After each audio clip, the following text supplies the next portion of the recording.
महाराष्ट्र के जालना शहर के नावा रोड और सिंदखेड़ चौफुली क्षेत्र में बाघ की गतिविधियों में वृद्धि हो रही, जिससे स्थानीय नागरिकों में भय का माहौल बना।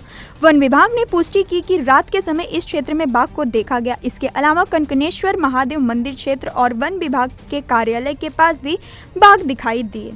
जालना में बाघ की गतिविधियों में वृद्धि के कारण क्षेत्र में छाया डर का माहौल। सीसीटीवी फुटेज ने बाघ की गतिविधियों को किया कैद। स्थिति को देखते हुए वन विभाग ने जांच शुरू कर दी और क्षेत्र के उद्यान को नागरिकों के लिए बंद कर दिया। बाघ की उपस्थिति के साथ ही 2 हिरण और 1 बकरी के मारे जाने की भी संभावना जताई जा रही। वन विभाग के जिला वन अधिकारी कैलाश नागरगोजे के अनुसार बाघ की उपस्थिति की पूरी संभावना है और विभाग की टीम इस पर नजर रख रही।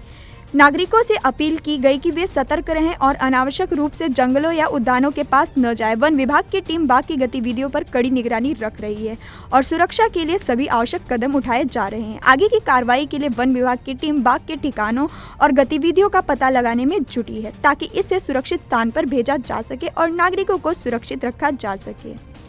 दिनांक 30/7/2024 रोजी जंगलामध्येच एक मृत हरण आढळून आलेलं आहे आम्हाला, आणि ते ज्यावेळेस आम्ही PM वगैरे केलं तर डॉक्टरचं असं मान्य आहे की एक हिंस्र प्राण्यांनी त्या हरणांना मारलेलं आहे। तो शक्यता होती त्या दिवसामध्ये आम्हाला जाणीव होते की त्या बेबटनंच केलेलं असेल, तर त्यावेळेसपासून आम्ही त्याच्या मागावर होतो प्रिकॉशन म्हणून। कारण ते जो काही भाग आहे वन उद्यानाचा पूर्ण फॉरेस्टचा भाग आहे, तिथं बरेचसे लोक रनिंग आणि वॉकिंगसाठी जातात आणि बिबट असण्याची शक्यता असल्यामुळे ट्रॅकिंग वॉक बंद केलेला आहे।